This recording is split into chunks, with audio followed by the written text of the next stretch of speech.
Então, enfim, vai. E nós temos uma história dentro do Evangelho. E Deus tem procurado verdadeiros adoradores que o adorem em espírito e em verdade. A gente sabe, a gente prega isso todos os dias. Só que com a nossa caminhada tem algumas coisas que vão ficando desgastadas. E Deus quer nos trazer de volta o quê? O primeiro amor. A gente clama tanto isso, a gente louva isso, a gente chama isso para as nossas vidas, né? Então vamos começar ali na primeira página pra gente, porque assim é bastante coisa pra gente ver em 3 dias. E eu quero que vocês participem comigo. Quem já me conhece sabe que a gente tem bastante assim, é pra gente interagir. Falem de vocês, né? Participem, enfim. Então vamos lá. Existem 3 tipos de pessoas que a Bíblia afirma que Deus está constantemente à procura. Deus está procurando por intercessores.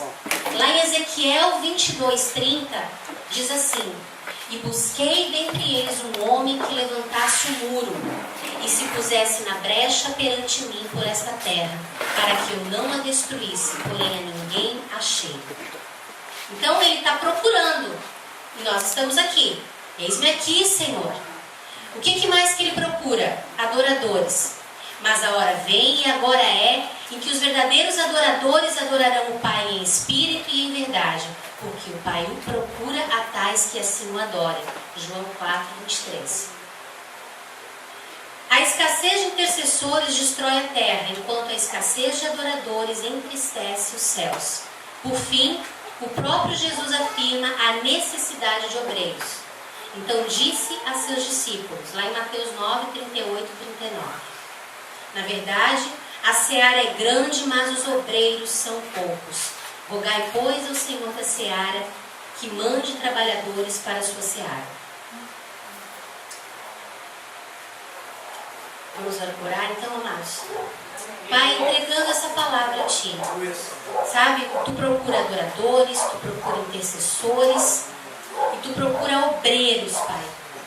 Então nessa noite nós apresentamos a Tua procura e as nossas vidas como sendo encontrados por Ti. Que o Senhor encontre em cada coração uma terra fértil para a cirurgia que vai começar a operar nessa noite. Em nome de Jesus. Nós Te entregamos, Pai, a autoridade de operar nas nossas vidas, a curar as nossas vidas, a transformar as nossas vidas. Todo espírito que se levanta contra o conhecimento da Tua palavra, toda fortaleza, todo principado, toda potestade que se levanta contra o conhecimento, todo sofisma e paradigma sejam caídos por terra, em nome de Jesus. Senhor, nós clamamos o quê? Nós clamamos a Tua presença, nós clamamos a Tua glória, o Teu poder, e nós pedimos que o Senhor regue cada coração e prepare essa terra para receber a semente do arrependimento, a semente da transformação, da força, da perseverança, o fruto do Teu Espírito em cada um de nós, em nome de Jesus, amém? Amém. Então vamos lá. A escassez de obreiros determina o fracasso da igreja em relação à grande colheita. Quando a igreja deixa de colher, Satanás o faz alargando as portas do inferno e assolando a sociedade. A gente tem visto isso a cada dia. Só que isso é um cumprimento, é profético. Lá no Apocalipse, Colossenses, Mateus, no sermão do princípio das dores, que Jesus fala, está escrito. Então tudo que está escrito vai se cumprir. Só que não é porque vai se cumprir que a gente vai ficar de braços cruzados deixando o inimigo ganhar território, certo? Este texto apresenta o clamor que sobrecarregava o coração de Jesus. Mediante um mundo de necessidades, ele se depara com a demanda de obreiros, pessoas que estão não apenas dispostas, mas legitimamente afinadas com a vontade de Deus para desempenharem o mais nobre serviço a que um ser humano pode se envolver. Pessoas que vão transformar o destino eterno de tantas outras. Eu e vocês. Amém? Aleluia, aleluia. Quando eu aceitei Jesus, dia 31 de dezembro, daí foi assim, quando eu aceitei de verdade, né? Eu tinha aceitado antes, daí fiquei naquela de vai, não vai, aquele processo que podia ter sido muito mais rápido, mas a gente às vezes é teimoso, né? Mas dia 31 de dezembro de 1998, que eu me joguei no chão, no pó. E ali eu chorei a minha miséria, o meu fracasso, a minha dor. E eu disse: Deus, eu preciso de Ti. Não é nem uma questão de querer, é precisar, é necessidade. E eu escolhi, eu disse para mim, eu descobri por que eu nasci. Gente, foi um sentimento tão sublime, foi tão intenso, foi tão poderoso. E naquele dia já começou a mudar a minha vida. E naquele dia eu decidi que nada ia me impedir de receber tudo aquilo que Deus tem para mim. Tudo. Porque eu quero tudo. Nossa, que egoísta. Não, mas eu quero tudo que é meu. Que Deus me prometeu, que Ele disse. Vocês queiram tudo, não deixa nada para trás. Tudo aquilo que é de vocês, tudo que é propósito, tem que se cumprir. Mas vai se cumprir se você e se eu nos dispusermos em humilharmos, nos humilhar, em descer. Porque na presença de Deus não é uma galgada de subida. Para o homem, sim. Quanto mais eu subo, mais eu apareço. Para Deus, quanto mais eu desço, mais eu apareço. Tudo é diferente, gente. São conceitos completamente diferentes. Sabe? Então, essa decisão de sumir para que Jesus apareça, essa decisão de descer para que Ele suba, para que Ele cresça, dói. Nós, líderes, e vocês, líderes, vocês sabem. Lembra a mãe daqueles dois discípulos que estavam caminhando com Jesus? Senhor, quando entrares no teu reino, coloca o meu filho do teu lado direito, o outro do lado esquerdo. Daí ele olha para ela e diz: você não entendeu ainda, minha amada. O maior no reino dos céus é aquele que serve mais. É o menor. Só que nós ainda não entendemos isso, gente. Essa é a realidade. Porque a nossa visão natural, a nossa visão ensinada para nós, a visão oriental, moderna, contemporânea, vamos dizer assim, não nos ensina, e nem muitas vezes a igreja tem ensinado, que é descer e não subir. Nós temos que descer. Como assim? Descer o Jordão. Jordão é água de lodo, é água lodosa. Pense tomar banho numa água lodosa. Não é muito agradável. Mas para que a glória do Senhor apareça, a gente tem que ser tratado primeiro, amores. Gente, vocês não têm noção. O tratamento de Deus é algo maravilhoso. Mas dói. Não vou mentir para vocês, não. Dói. E vocês aqui como obreiros do Senhor têm que saber disso. Você já tem passado por isso. Mas eu quero que vocês compreendam o que está acontecendo na vida de vocês, entendeu? Compreendam o que está acontecendo. Se posicionem naquilo que tem que se posicionar. Porque existem algumas coisas que precisam ser feitas. E caminhem nessa descoberta. Porque Deus vai honrar e vai fazer através de cada um de nós. Amém? Uma importante questão é que a mobilização deste tipo de contingente, ou os obreiros, ela é precedida por um processo de qualificação que poucos correspondem ou se propõem a se submeter. Jesus desfecha esta conclusão dizendo, lá em Mateus 22:14, muitos são os chamados e poucos os escolhidos. Por que isso? Porque Deus prefere alguns e não outros? Não, porque depende do meu e do teu coração. Depende da nossa escolha, do nosso livre-arbítrio, do deixar Deus fazer ou não. Porque eu posso dizer não. E Ele vai dizer ok. Ele vai tentar outros meios de chegar na gente. Mas se eu continuar dizendo não, não vai acontecer. Não vai se cumprir. Não, mas Deus falou. Daí a gente está se batendo. Deus falou, mas não está fazendo a nossa parte. Então a gente tem que prestar atenção nisso. Os escolhidos, porque Deus é onisciente, são aqueles que se deixam trabalhar em tudo. Tudo. Há uma longa distância entre ser chamado e escolhido. A abordagem deste material se resume em percorrer este estreito caminho, onde tantos têm fracassado. Esta afirmativa de Jesus revela um efeito funil. De muitos sobraram poucos. Isto mostra como o mundo espiritual impõe um processo de seleção. Ou seja, muitos chamados, todos são provados, porém poucos são os aprovados. Não é de qualquer jeito ou do nosso jeito que vamos caminhar no chamado de Deus.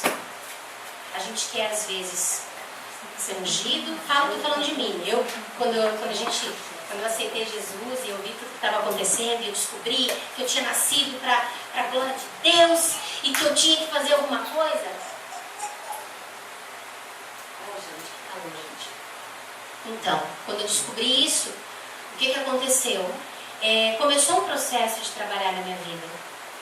Só que às vezes as pessoas querem a glória, né, querem uma unção, um cargo, e não entendem que isso vem com uma responsabilidade. E muitas vezes essa responsabilidade é abrir mão das nossas próprias vidas por amor do Senhor. Apesar de tudo que envolve o tratamento de Deus, pessoas chamadas estão diante da maneira mais sublime e significativa de viverem as suas vidas. Aceitar o chamado de Deus significa concordar com a grande realidade de que não sabemos a melhor forma de vivermos nossas próprias vidas, mas admitir que Ele sabe. Vocês já pararam para pensar nisso?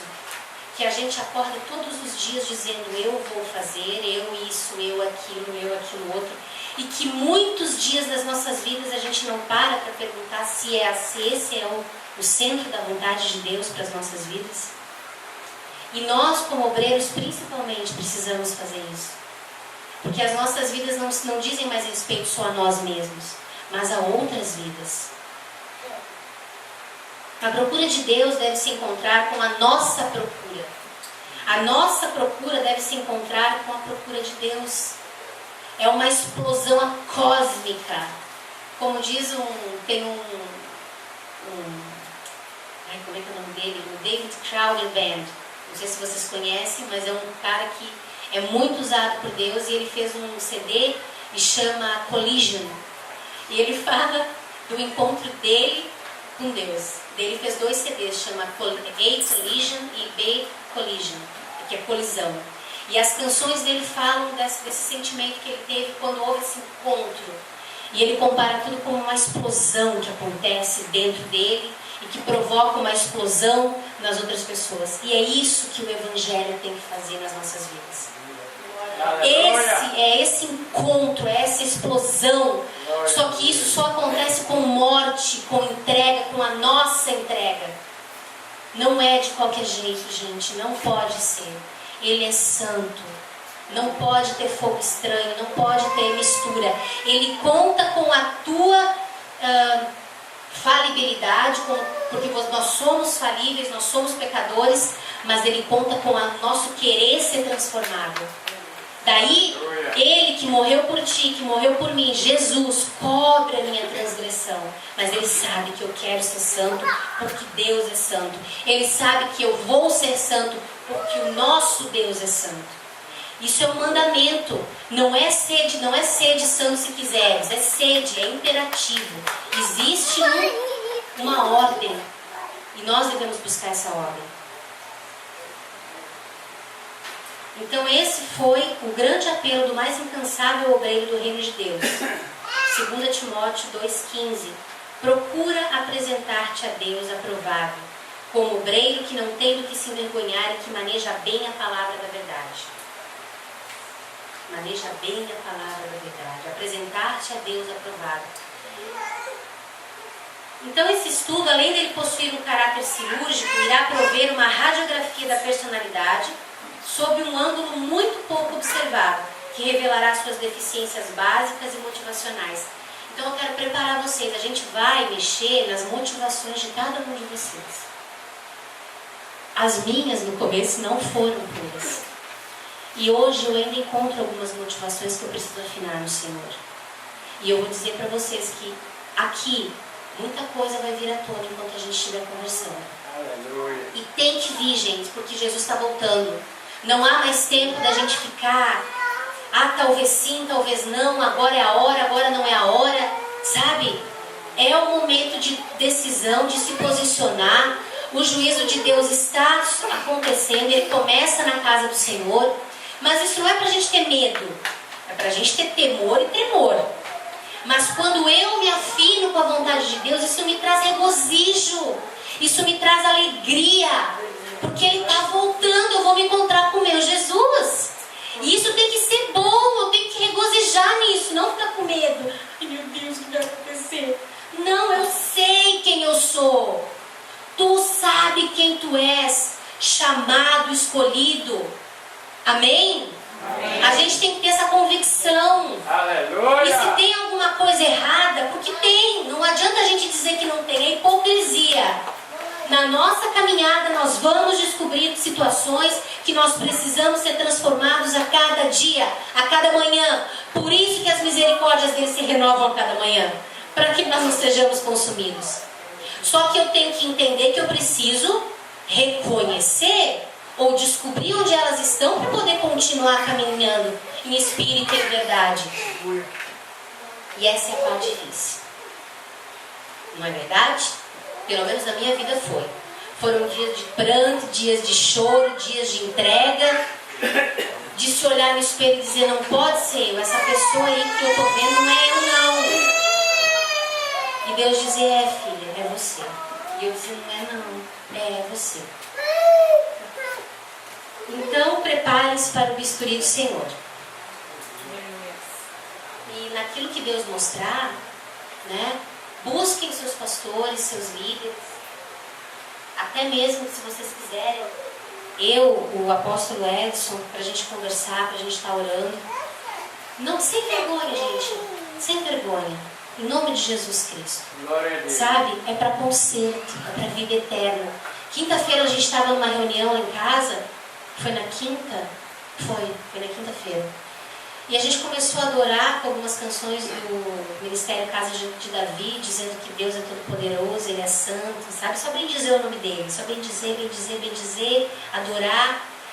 E me veio uma coisa tão forte, a consciência da eternidade. Como assim a consciência da eternidade? E enquanto a gente adorava, Deus falou muito forte.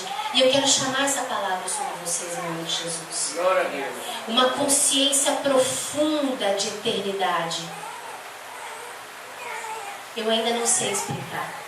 Eu só sinto que Deus está trazendo para a gente uma consciência do que é a eternidade. Porque aqui a gente já sabe, a gente sabe o que é ser eterno e tal. A gente vai viver na glória, são 1000 anos, né, do reinado de Jesus. Aquele encontro do noivo e da noiva, a gente sabe, a gente leu. Mas não é essa consciência que eu estou me referindo. Eu estou me referindo à consciência do Espírito. Aqui já, nesse momento que a gente está vivendo. Gente, é uma coisa assim tão intensa. E a gente começou a chorar, sabe? E glorificar o nome de Deus. E dizer como Ele é santo, como Ele é lindo. E essa consciência foi vindo. E ela foi crescendo. E a presença dEle foi crescendo junto. Eu sei que foi uma coisa assim muito intensa. Que não dá para explicar com palavras. Mas assim, lembrem disso. Consciência da eternidade. E isso começa com a morte do nosso eu. Para que o Espírito seja mais e mais glorificado. Então, nos bastidores da sua alma, uma grande revolução espiritual está prestes a romper. Uma mudança profunda que certamente será percebida por quem mais interessa, o Deus a quem amamos. Entre neste estudo com os olhos abertos, ouvidos atentos e, acima de tudo, um coração responsivo. Então, antes de ser obreiro, e nós que já somos, de uma certa maneira, procura apresentar-te a Deus aprovado, como obreiro que não tem do que se envergonhar e que maneja bem a palavra da verdade. Aleluia! Antes de Paulo mencionar sobre a postura dos obreiros, ele aborda duas situações fundamentais que não podem ser, em hipótese alguma, negligenciadas. Ele fala sobre procurar atender estas condições, ou procura apresentar-te a Deus aprovado. E a segunda coisa, a primeira, aliás, é procura apresentar-te, e a segunda é o aprovado. Isto é o que vamos tratar respectivamente nas duas primeiras partes disso que a gente vai ver. O procurar e o aprovado.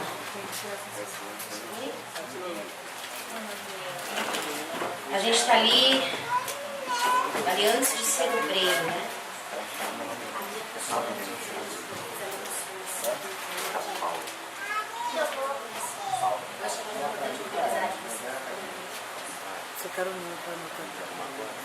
Então vamos lá.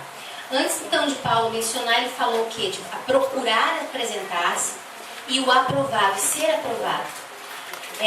O objetivo primário de alguém que procura é simplesmente encontrar. Então a gente como obreiro, a gente deve procurar algo diferente todas as manhãs. A gente não pode simplesmente, eu encontrei meu propósito, então tá, eu encontrei.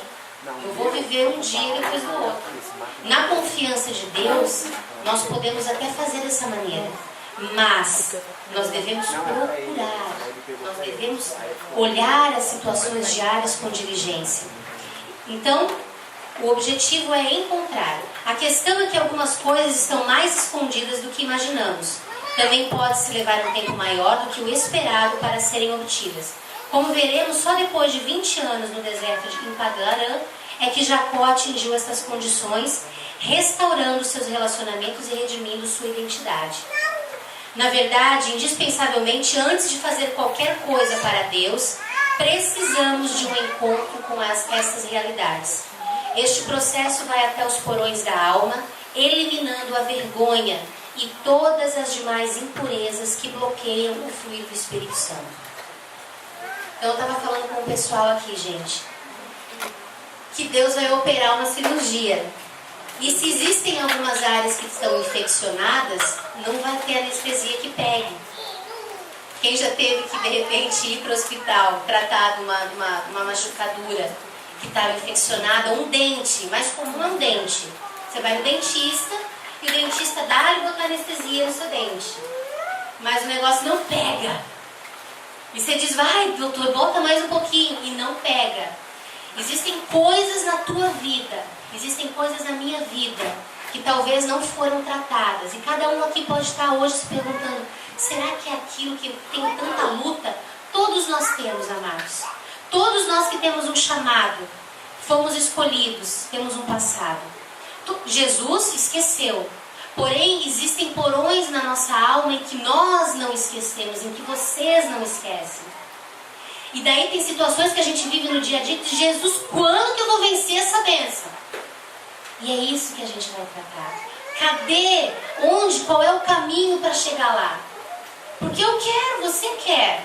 Mas às vezes a gente não sabe como chegar lá. Por quê? Porque tem alguma coisa escondida, tem um caminho ali que ainda não está perceptível. Ou também o meu coração não está aberto. Então eu tenho que dizer, Deus, abre o meu coração, rompe as barreiras. Eu preciso ter o que tu tens. Eu preciso ter a mente de Cristo. Não é verdade? Não é o que nós falamos, o que nós louvamos, o que nós pedimos. Deus, eu quero a tua mente. Agora pensa, ter a mente de Cristo, ter o coração como o dele, responsivo. Gente, ele foi pendurado no madeiro, acusado de coisas terríveis. De blasfêmia, era a pior coisa que tinha. Ele fez isso? Isso significa o quê? Que provavelmente vocês vão ser acusados de coisas que não são verdadeiras. E vocês vão ter que fazer o quê? Chegar aí lá, tomar satisfação e dizer qual que foi. Eu vim saber aqui qual que está pegando. Não! A questão não é bem assim. É você ir para os pés do Senhor e dizer, Deus, o que eu faço? Eu devo realmente tratar com a pessoa com honra, com graça, que seja, ou eu devo me calar para que tu sejas o meu advogado? Bé, resposta errada. Que todo mundo vai querer tirar a situação. E a gente sabe que o nosso advogado é o Senhor. Ele vai te defender. Ele vai responder por ti. Ele morreu por isso. Amém? Aleluia. Então, muitas vezes, como o que vai mostrar as feridas, as situações que têm que ser tratadas nas nossas vidas, não é o que está acontecendo à circunstância, mas como você e eu reagimos às circunstâncias. E é aí que entra a questão do obreiro aprovado, da prova e do ser aprovado. Sabe, queridos? São coisas que acontecem no nosso dia a dia. E muitas, que nem eu estava falando, a gente não compreende. Então vamos lá, dar continuidade. Vou ver que eu estou aqui.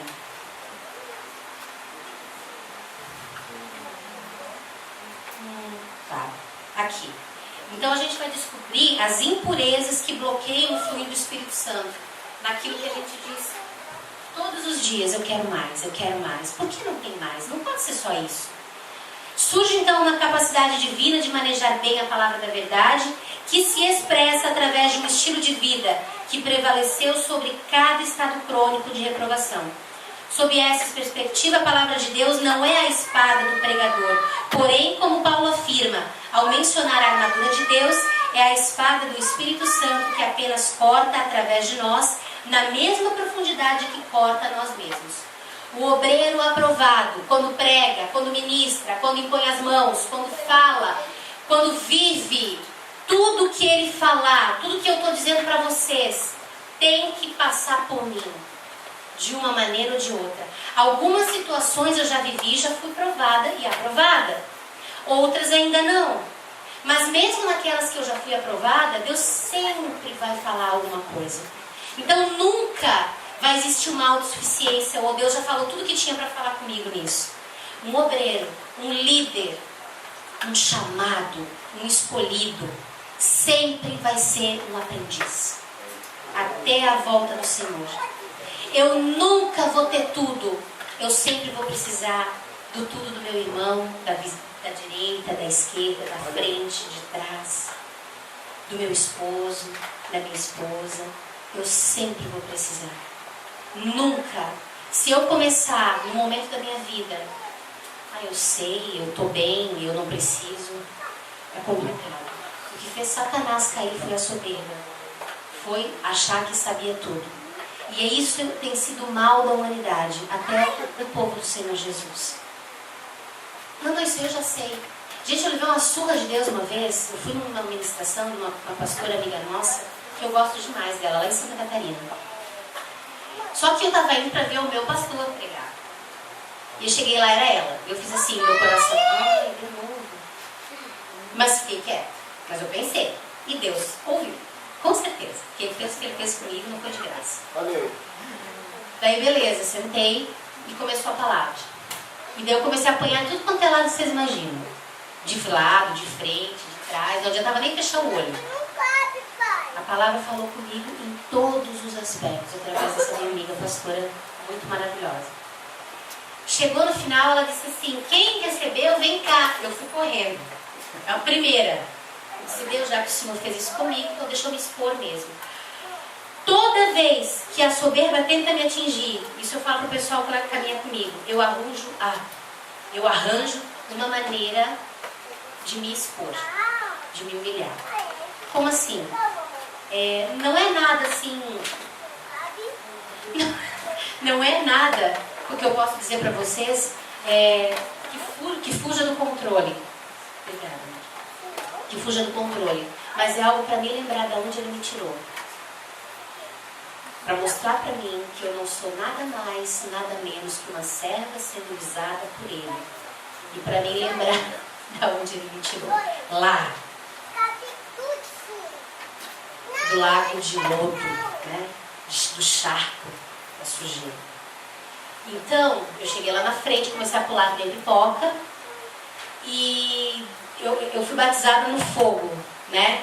Começou a ver ao meu redor círculos de fogo, fazia assim, pá, pá, e subia e descia. E eu chorando, e Deus falando comigo. Pensa, né? Metida. Isso.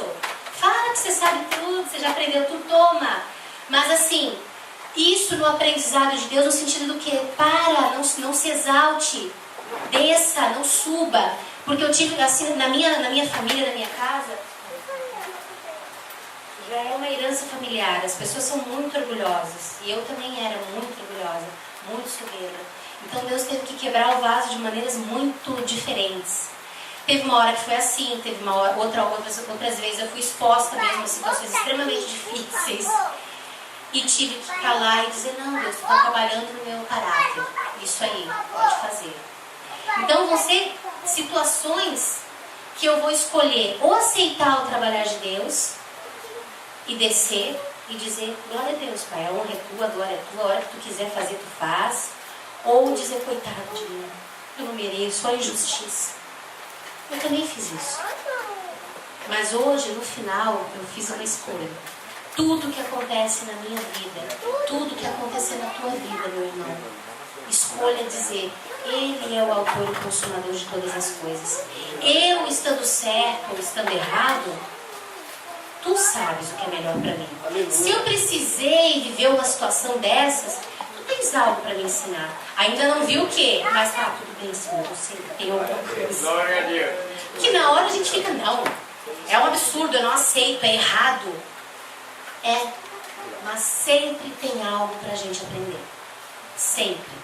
Gente, as situações mais humilhantes que eu já passei, de estar numa reunião de obreiros e ser exposta na frente de 40, 50 pessoas de uma maneira horrível, que eu não entendi.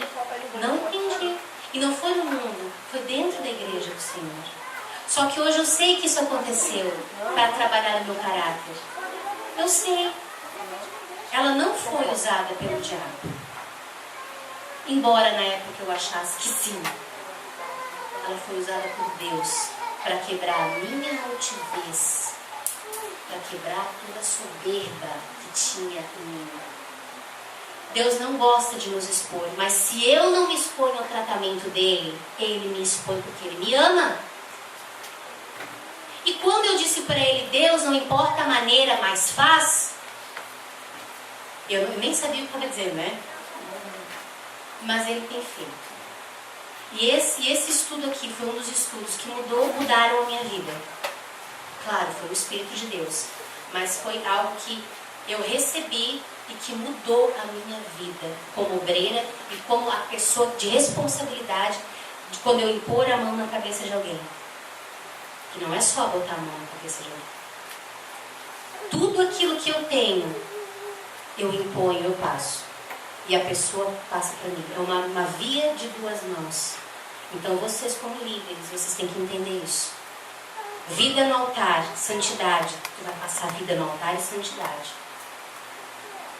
Falta de santidade e outras coisas mais, o que vai passar? Como? E etc. Certo? Então a gente sabe. A nossa busca é essa. Certo? Nós temos que buscar, é a responsabilidade. Jesus está voltando. Não é de qualquer maneira. Eu vou bater muito nessa tecla. Glória a Deus. Então vamos lá. Hebreus 4:12.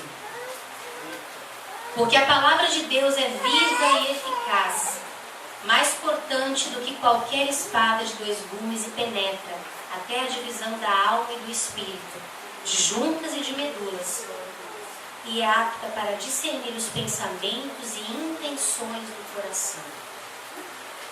Então a gente vai falar de pensamentos e intenções do coração. Entendendo o juízo de Deus, vede entre as nações e olhai e maravilhai-vos, admirai-vos, porque realizo em vossos dias uma obra que vós não crereis quando vos for contada. Quando a gente fala de uma obra maravilhosa, de algo grandioso, o que vem no teu coração, na tua mente? Pode falar. Vidas rendidas. O que mais, gente? Algo bom, bonito, maravilhoso, belo, grande, não é? Só que aqui nessa passagem de Abacuque, essa obra grande e maravilhosa não dizia a respeito de algo assim. Falava de destruição e de morte. Porque o povo estava em desobediência. Então a gente tem que entender que quando Deus também fala de obras grandiosas, o Apocalipse é uma obra grandiosa, o final dos tempos. Só que na nossa concepção, é melhor nem pensar nisso. Isso também é grandioso e maravilhoso. Porque mexe até com as nossas estruturas internas. Meu Deus, o que é? Mexe com a gente.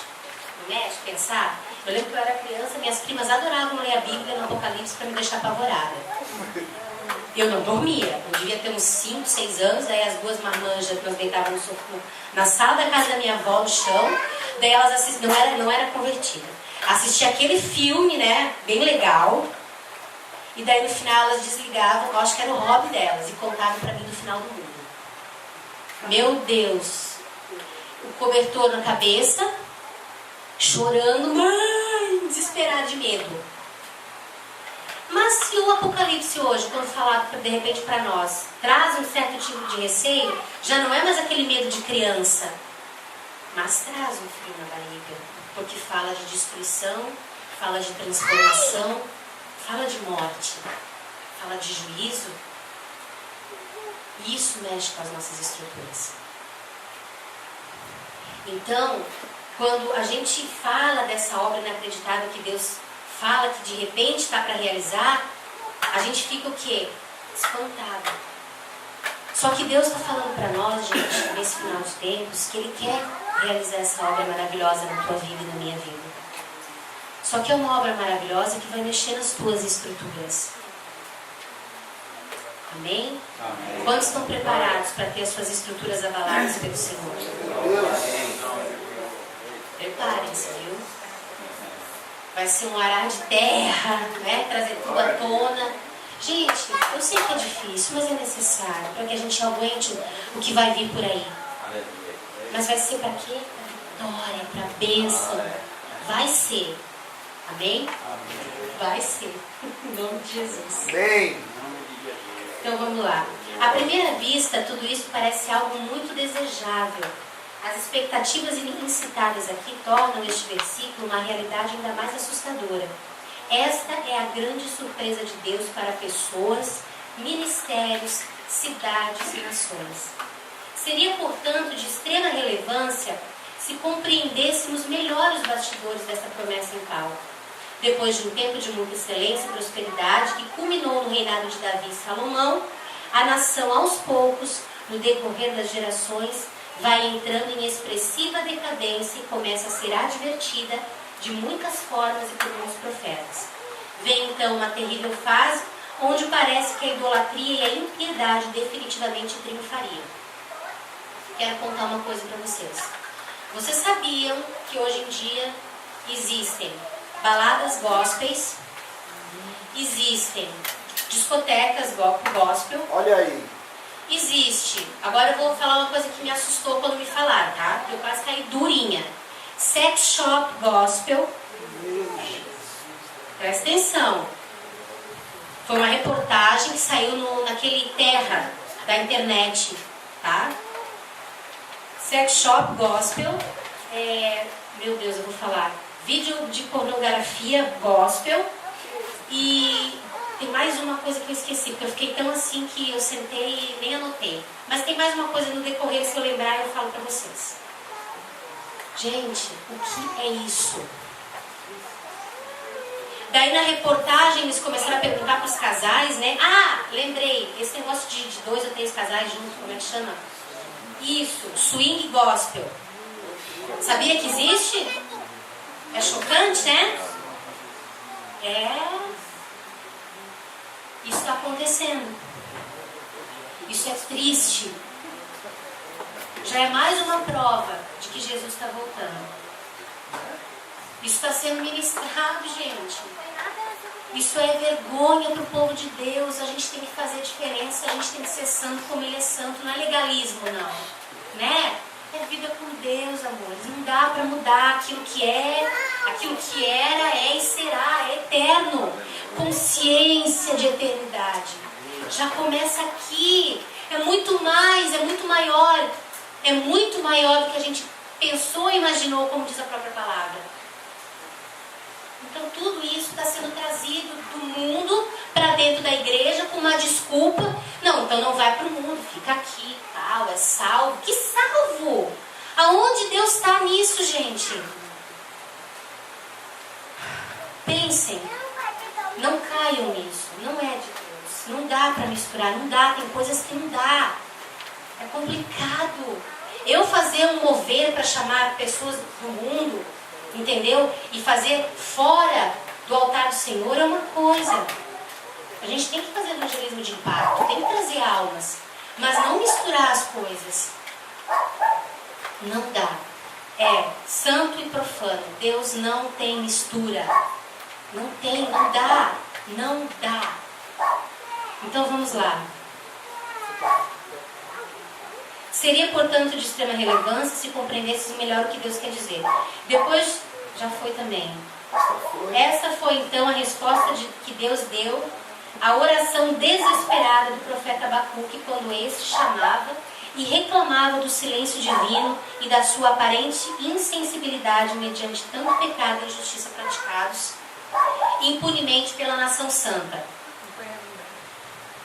Só as pessoas que veem o pecado com os olhos de Deus podem entender de fato este texto. Vamos ler lá, gente, eu não anotei aqui. Vocês podem abrir nas suas Bíblias. Hebreus, capítulo 1. Abacuque. Tá marcando o que ali? Hebreus. Hebreus, né? 1, do 1 ao 4.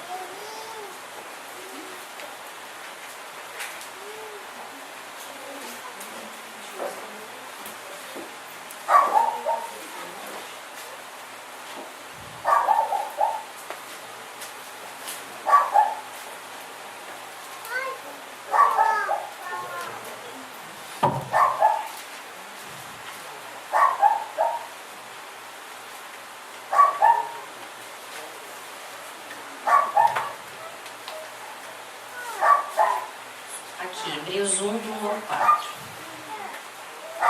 Havendo Deus antigamente falado muitas vezes e de muitas maneiras aos pais pelos profetas, a nós falou-nos nestes últimos dias pelo Filho, a quem constituiu herdeiro de tudo, por quem fez também o mundo, o qual, sendo o resplendor da sua glória e a expressa imagem da sua pessoa, e sustentando todas as coisas pela palavra do seu poder, havendo feito por si mesmo a purificação dos nossos pecados, assentou-se à destra da majestade nas alturas, feito tanto mais excelente do que os anjos, quanto herdou mais excelente nome do que eles. Amém? Então, para a gente entender na profundidade esse texto e ter uma visão do que Deus tem para nós, a gente tem que realmente dizer: Deus, abre os meus olhos para que eu veja dessa maneira. Porque ou era um extremo de não poder nada, não sei se vocês lembram, ou o outro extremo agora de repente está tudo normal. E não tá, gente, não é assim. Não é assim. Na verdade, o que está em pauta é uma forte intervenção divina através de um grande juízo que surpreenderia a todos. O que se cumpriu quando Jerusalém foi arrasada e o povo levado em cativeiro para a Babilônia. Essa foi a grande e terrível obra, aliás, maravilhosa obra que Abacuque anunciou nos dias em que ele profetizava. Eles estavam tão preocupados com as suas reuniões, os seus cultos, dar-se em casamento, né? A sua vida comum, rotineira e normal,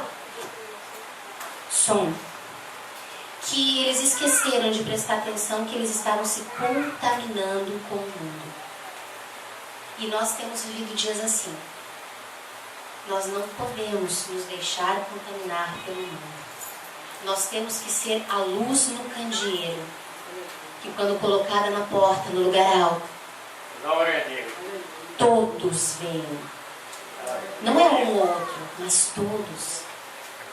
Normalmente o pecado não apenas traz uma dinâmica de escravidão, como também um terrível processo de insensibilidade moral, dureza de coração, seguidos pela cauterização da consciência. Isto torna ainda mais difícil, radical e desafiante o ofício profético. Há mais ou menos uns 3 anos atrás, lá em Goiânia, o meu ministério profético foi reconhecido por um profeta da Argentina, Oscar Torres. Meu Deus, amanhã isso não vai acontecer. Então, pelo profeta Oscar Torres, e foi assim um manto bem profético mesmo, sabe? Eu já estava percebendo que tinha algumas coisas acontecendo, mas não esperava. E daí a gente foi fazer uma aliança com o Senhor, e daí Deus me cobriu com o manto, e daí me ungiu, profetiza. Então, o que tem acontecido é o quê? Deus tem mostrado coisas, essa área que Deus tem trazido o quê de volta? A essência.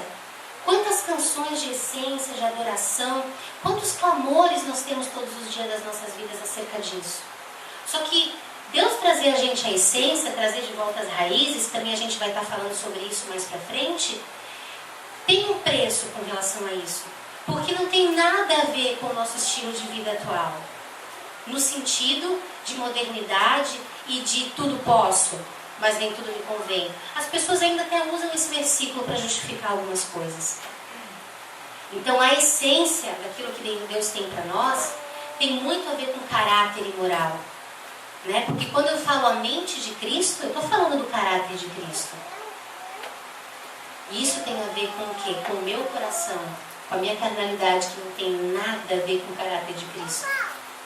Então é isso que a gente está vendo como sendo confrontado, né? Eu acho que em Colossenses, Paulo falando acerca de que no final dos tempos as pessoas teriam como que comichão nos ouvidos. 2 Timóteo, obrigada, pastor. 2 Timóteo, então, comichão nos ouvidos, querendo ouvir apenas aquilo que lhes apraz, apenas aquilo que é bom para o seu ego, que massageia o seu ego. Quem não gosta aqui de ter o ego massageado? Eu gosto. É bom, muito bom, mas não leva ninguém para o céu. Glória a Deus. Ninguém vai para o céu com o ego massageado. O ego de Jesus naquela época não foi nem um pouquinho, se a gente for lembrar. Se Ele nos ensinou esse caminho mais excelente, então a gente vai passar por esse caminho mais excelente. E a gente tem que estar preparado para isso. Amém? Amém. Quantos estão espantados com essa maravilhosa obra? Vamos lá. 2 desafios proféticos. Levar o povo a crer na obra do juízo de Deus.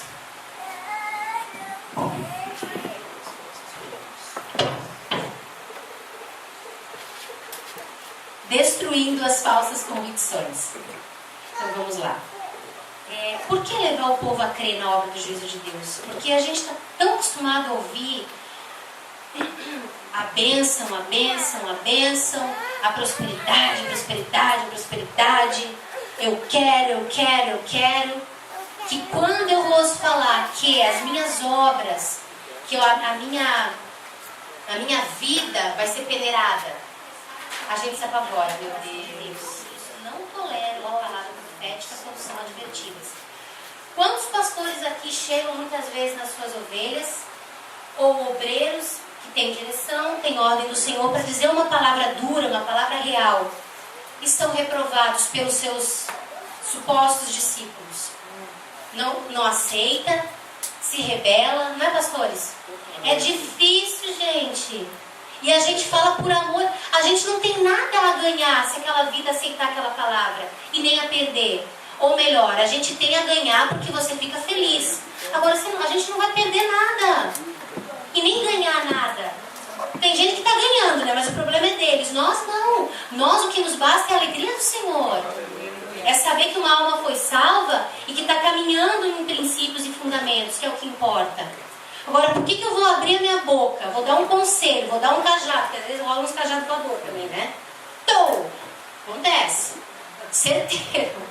Lá em casa diz assim, ai pastor, eu vou pro Sinédrio, né? Digo, não vai pro Sinédrio, não. É até engraçado. Daí, o que acontece? Essa questão do profético. Deus mostra. De repente você está aqui conversando, visão, ou palavra de conhecimento, de saber o que está acontecendo na vida da pessoa. Isso não acontece comigo todos os dias, mas acontece quando Deus quer que aconteça. Aleluia. E daí você vai dar uma palavra para o irmão e vai dizer, irmão, se você continuar nesse caminho, você vai perecer. Eu tive uma moça que caminhou comigo que foi assim, sabe o que ela disse para mim? Pastora, para mim não serve assim. Eu falei, o que serve? Não, para mim tem que ser assim, tem que concordar comigo e tem que me amar como eu sou. Mamão com açúcar. Daí eu disse assim, mas eu te amo como tu é. Mas eu quero que tu vá pra glória comigo. Porque se eu te amar como tu é e continuar somando para você continuar dessa maneira, eu vou te perder, não vou ter você comigo. Né? Porque eu tô caminhando, tô querendo caminhar para lá. Ah não, para mim pastor tem que ser assim, engravatado, pastor tem que andar nos brincos e tal. E eu sou super à vontade. Entendeu? É um jeito que Deus me deu. Deus tem mandado eu botar umas roupinhas mais assim, arrumadinhas e tal. Mas eu gosto de estar à vontade no meio das ovelhas, cheirar a ovelha, entendeu? Caminhar assim, enfim. É de Deus. Glória a Deus. Então, e daí ela disse, não, pra mim, pastor, tem que estar tratado. Eu falei, pois é, amor, então eu sinto muito, porque aqui você não vai ter isso. Você vai ter uma pastora que caminha contigo, que vai te advertir, vai te exortar, porque eu te amo, eu não posso ver tu caminhando no abismo e te dizer, tchau, não, tá. Vai com não. Deus. Né? E nem com Deus não vai. Né? Vai sem Deus, tal. Não dá. Então eu falei pra ela, eu prefiro você me odiando, eu te dizendo a verdade, do que você me amando e eu ajudando você pro inferno. E ela me odeia, realmente. Com todas as forças dela. Eu ouvi isso da boca dela. Então, muitas vezes, você dizer a verdade, você amar com esse amor ágape do Senhor, faz isso. Numa ceia, você chegar e conversar com uma moça que você sabe que está com problema com você, porque você ministrou ela, e você dizer, amor, me perdoa, eu não sei, nem sabia o que tinha feito, mas não, me perdoa, fala pra mim o que aconteceu. E é porque eu pedi para ela se consertar com o pai dela, e ela não gostou. E ela olhar pra mim e sai da minha frente, eu te odeio. E tomou a ceia depois. Daí porque eu vi que ela ia tomar a ceia, eu pensei, não, vamos rolar, eu vou tomar o primeiro passo e vamos ver. Não, eu ouvi com todas as letras. E já não foi uma nem duas, né? Foram algumas vezes. E a minha alma como ficou? E a tua alma como fica, às vezes, quando alguém se levanta e te diz algumas coisas? Como que isso está acontecendo? Sabe? Então nós somos humanos.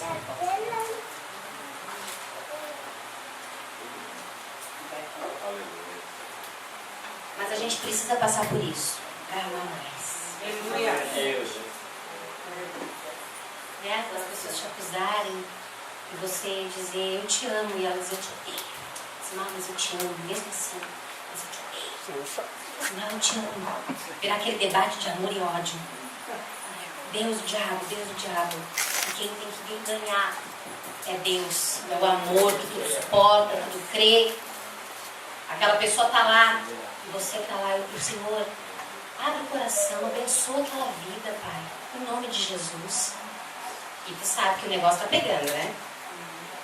Mas enfim, essa é a nossa dispensação. Deve ser. Então vamos lá. Onde é que eu estou de novo? Achei.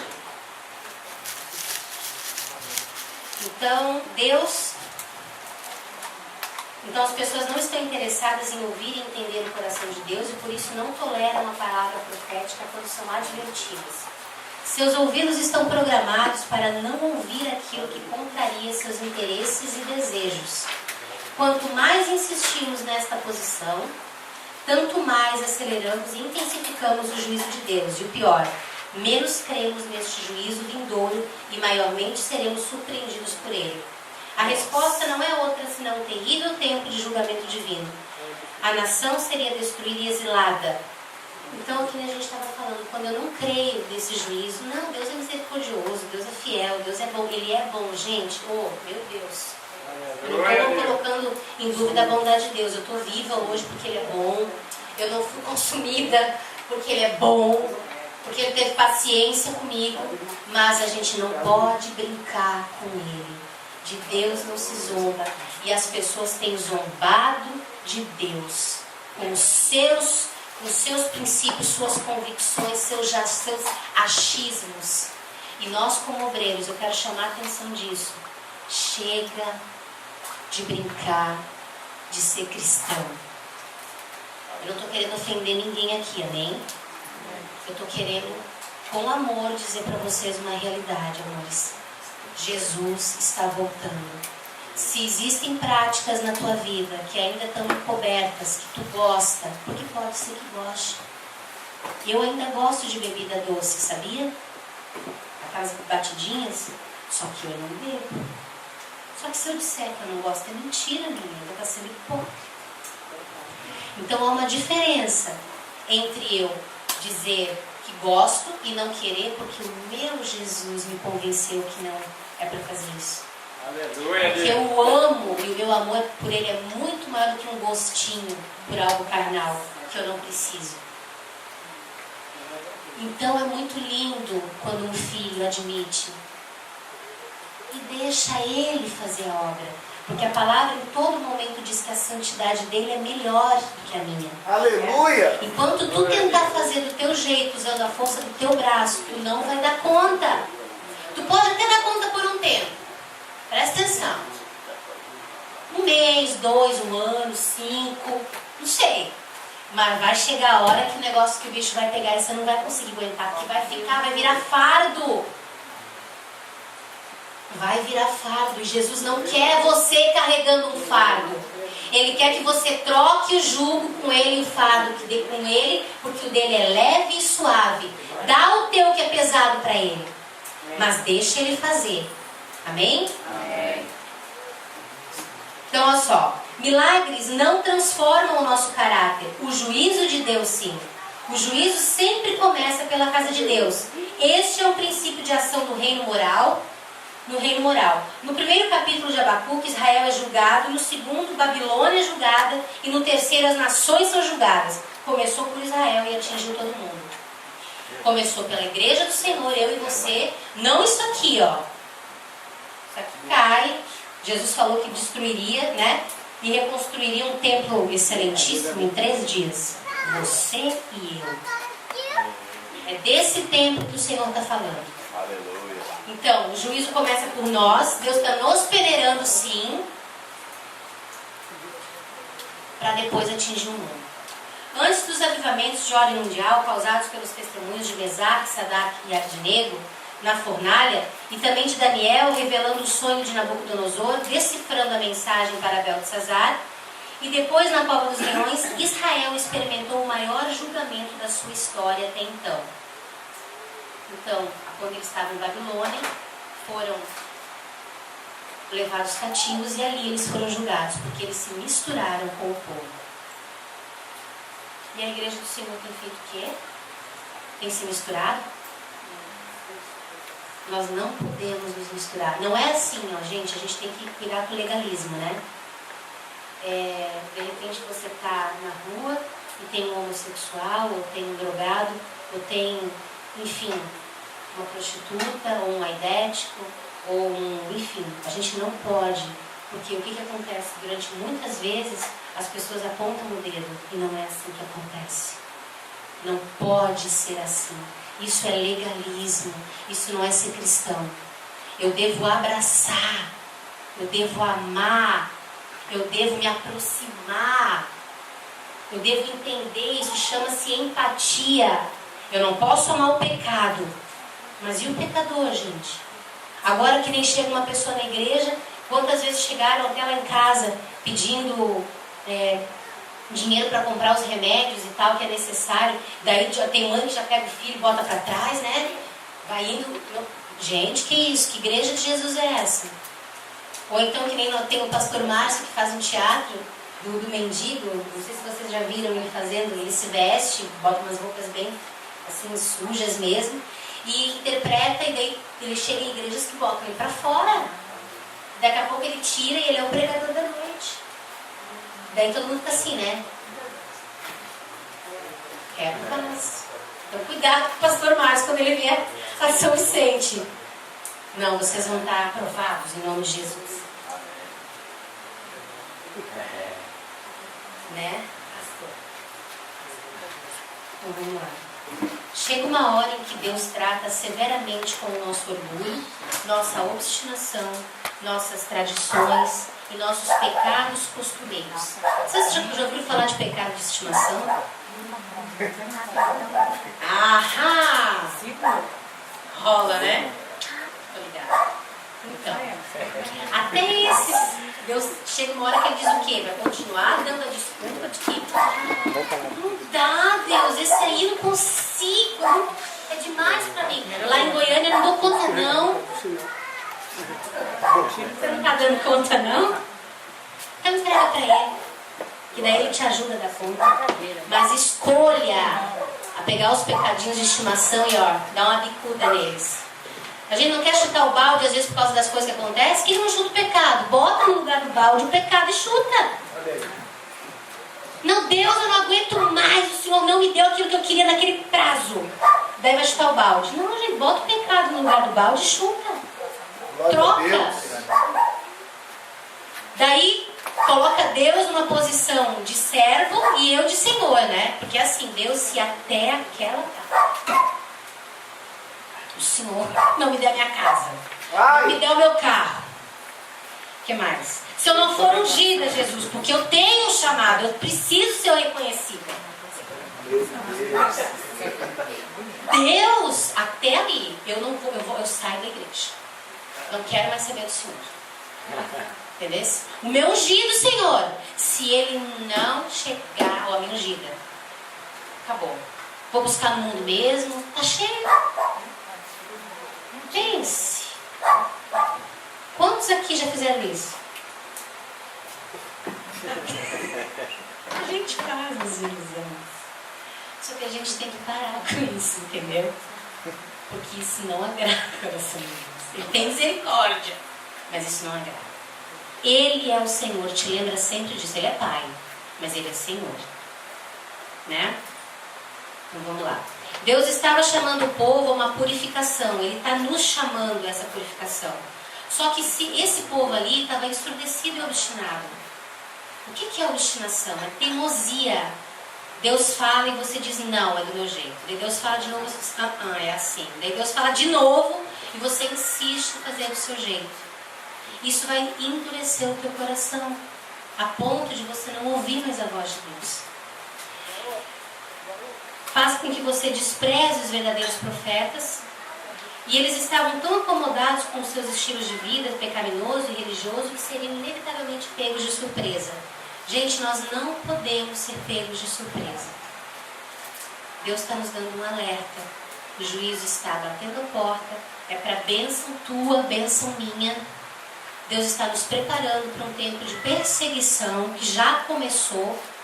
Eu não sei se vocês ouviram falar naquela época do som, decibéis, 10, não sei quantos decibéis, não podia ter, lá. Aquilo ali é muito fraquinho, mas já é um tipo de perseguição.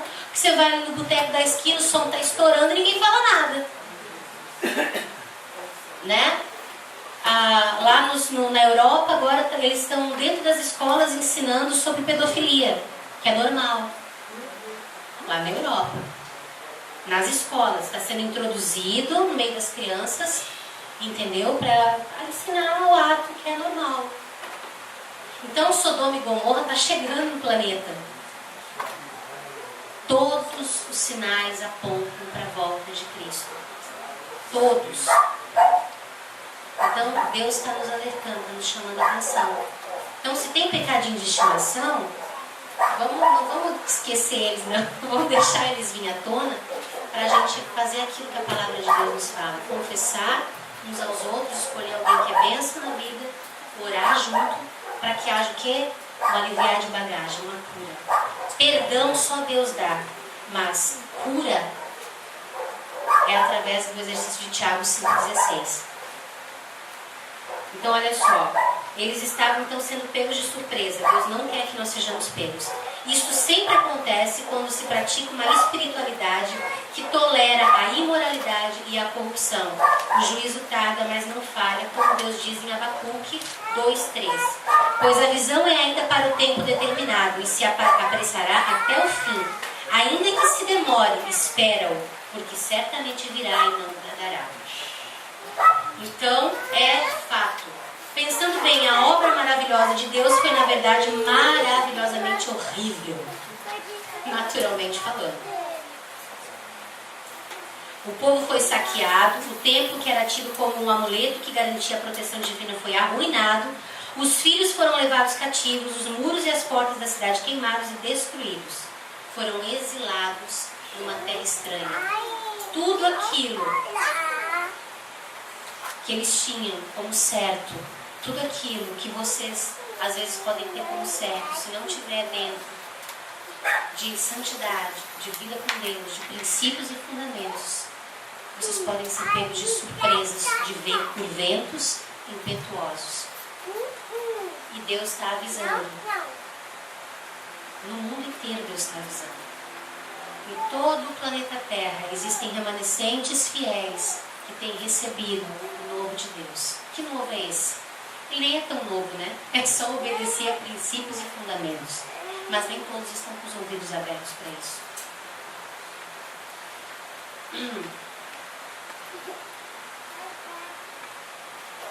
Então, o que acontece?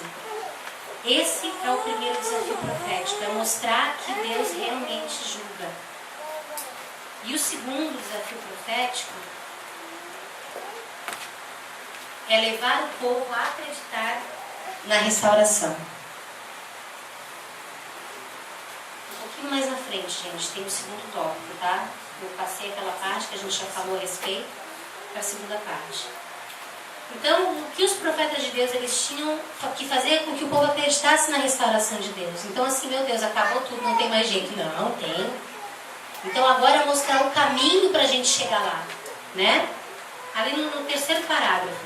Mesmo depois de ter visto o Espírito Santo em forma corpórea de pomba descer sobre Jesus, confirmando a sua identidade messiânica e de haver declarado abertamente a todos que estavam diante do Cordeiro de Deus que tira o pecado do mundo, vendo cumprido o que Deus lhe falara em João 1,33, ainda assim ele havia perdido a fé, João Batista, né? Na sua missão maior, que era ser o propulsor do Messias. Então existiam momentos na vida de João que até ele, será que é ele mesmo? Ele enviou 2 discípulos dele para perguntar se ele era o que havia de vir. E daí Jesus respondeu: conta os milagres, conta as maravilhas do que está acontecendo. Ele nem falou sou eu, ele disse conta o que está acontecendo. Ali ele trabalhou um pouco mais a fé e a credulidade de João, certo? Então a gente tem que, agora a gente tem que entender que existe um juízo, mas existe um processo de restauração, certo? Algumas lições acerca do juízo divino. Deus sempre tem um plano de resgate que é elaborado antes de sermos entregues ao cativeiro. Sempre tem. Então aqui entendemos o princípio onde o Cordeiro de Deus foi imolado antes da fundação do mundo. Então, Deus sabia, lá no princípio, Jesus já estando com ele, Deus sabia, então já tinha um plano elaborado para a restauração, para que nós fôssemos ligados. Segundo ponto, todo juízo que experimentamos é um atestado do investimento de Deus. Como assim? Depois que Deus julga alguém, o próximo passo é que ele vai usar este alguém. Sabe qual é o problema, gente? Quando a gente ouve a palavra julgar, eu não sei vocês, mas eu sempre entendi dessa maneira. Como se você fosse colocado, né? Como a gente vê nos filmes, na cadeira do réu. Daí o juiz está ali. Daí tem os jurados, né? Que vão ficar te olhando, te analisando.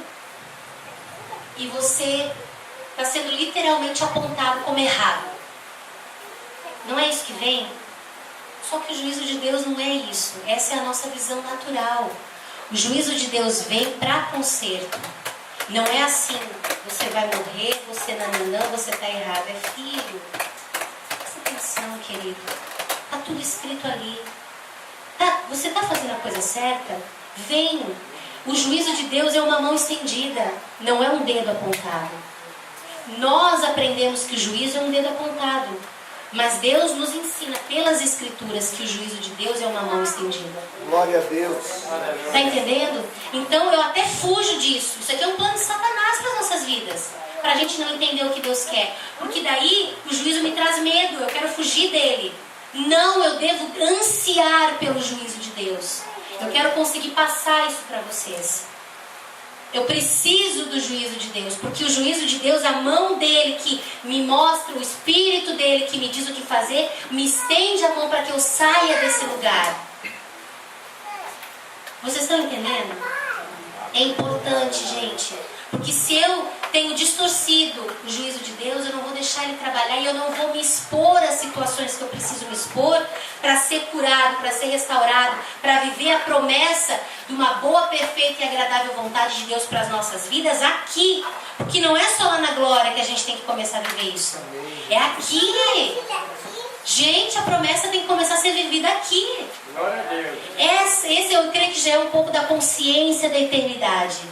Eu já sou eterno aqui. E quando eu vejo o juízo como um apontar de dedo, eu escondo o meu pecado. Quando eu vejo o juízo como uma mão estendida para o conserto, eu me abro, não quero nem saber o que vão dizer de mim. Eu sou assim. O povo lá, todo mundo já sabe. Eu falo mesmo quando eu erro, eu digo perdão, errei, não vou mais errar. Não pode haver, tem que ser transparente. Glória a Deus. Transparência gera transformação. Pedro, todo louquinho do jeito que era, impulsivo, ele era transparente.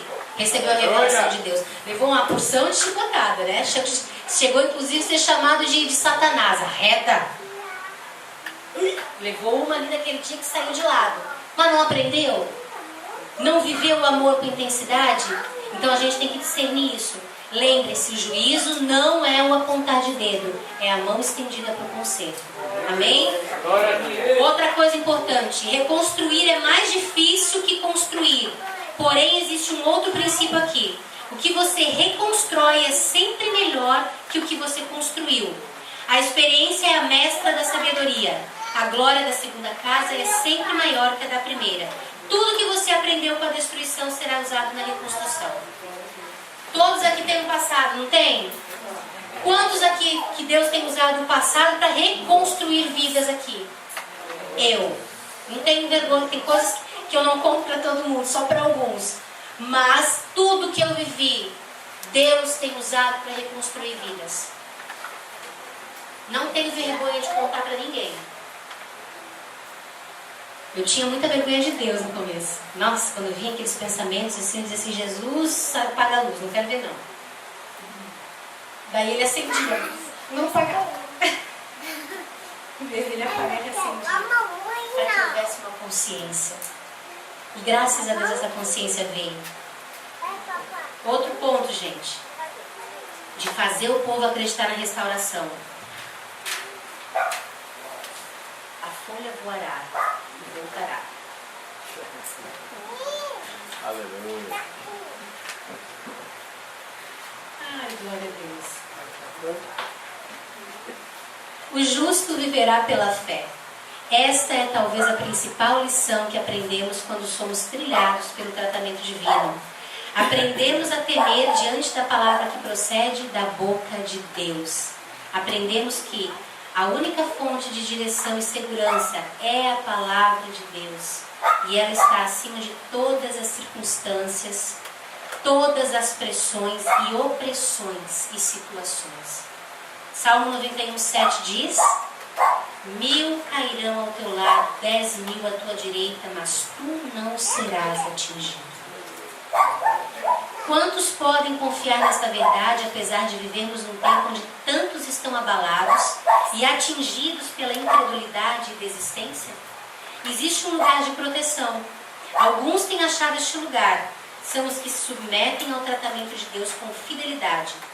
Homens como Daniel, Neemias, Ezequiel, Sadraque, Mesaque, Abdinego e tantos outros. Flávio, Eli, Davi, Alex, Vanessa, não sei, Camila, Samuel, Judite, Cristiane, Edson, Anderson, enfim, Stephanie. Eu tenho dito palavras aqui, eu não lembrei o nome de todos, eu não sei também. Mas é profético, irmãos. Deixa Deus pegar o teu coração, moer, pedir doce, né? É porque Ele nos ama, amores. É necessário fazer um vaso novo. Glória a Deus. É necessário. Nós precisamos disso mais do que o ar que nós respiramos. Dizendo isso sorrindo, não é hipocrisia. diante de Deus, e Ele sabe. Eu amo ser corrigida. Não na hora, claro, né? Mas uns 10 minutos depois fica legal. Sério, gente, é bom demais. É uma prova tão grande, pelo amor de Deus. E até isso tem sido destruído e distorcido, né? Então eu amo quando Ele puxa a minha orelha. Quando Ele começa assim a elogiar muito, mandar que nem esses dias, Deus mandou uma profeta falar comigo. Eu tenho meio pé atrás com essas coisas, mas eu digo, Deus, já comecei assim no mistério, né? Enquanto ela ia orar, eu já comecei, sangue de Jesus tem poder. Pai, em nome de pensamento, não deixa nenhuma palavra sair da boca dessa mulher, se for para dar engano. Já clamei o Espírito. Daí começou a falar um monte de coisa bênção, eu já comecei, ai meu Deus, tudo isso, não, ai. Tá, acabou, daí fui orar. E agradeci o que eu vou receber. Agradeci com todas as minhas forças. Mas eu fui falar, Deus, não tem nenhum puxão de orelha, não. Porque eu entendi no meu espírito que é isso que vai gerar a transformação no meu caráter. A confirmação da promessa, a confirmação das bênçãos, elas geram na gente mais desejo ainda de obedecer e de sacrificar por amor dele. Mas transformação de caráter é ir pro cajado, é ser confrontado, é ter que morrer pro teu eu para que ele cresça todos os dias. Então, esses homens e nós, amém? Fala eu. Aleluia. Fala o seu nome agora. Cristiane. Eu entendi a justiça divina. E eu vou confessar as culpas da nação e as iniquidades dos pais e as minhas, para que eu chegue à perfeição do centro da vontade de Deus, não da minha, porque eu não consigo, mas o Senhor em mim e através de mim me alcança e gera em mim essa consciência de eternidade, essa consciência de justiça. Amém? Glória a Deus. E quando eu faço isso, Ele se compadece de nós. Ele entra com o cetro da justiça e estende para ti e para mim.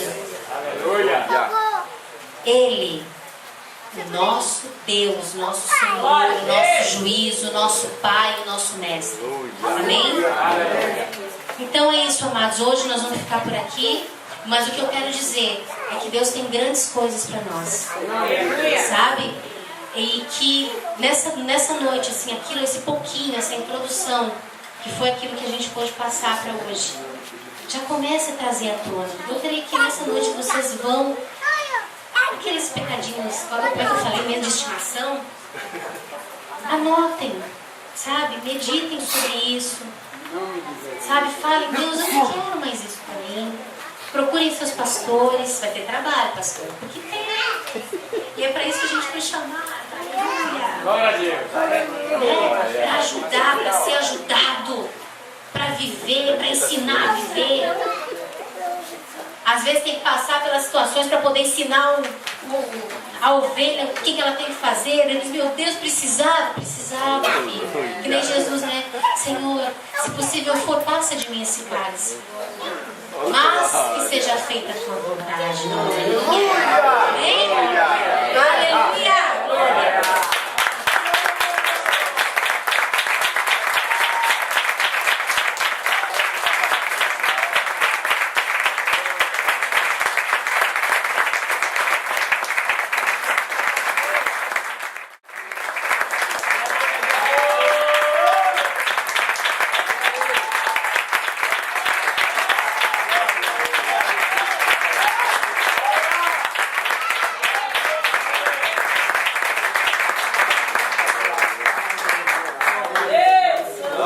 Tem uma canção tão grande, alto, tão alto,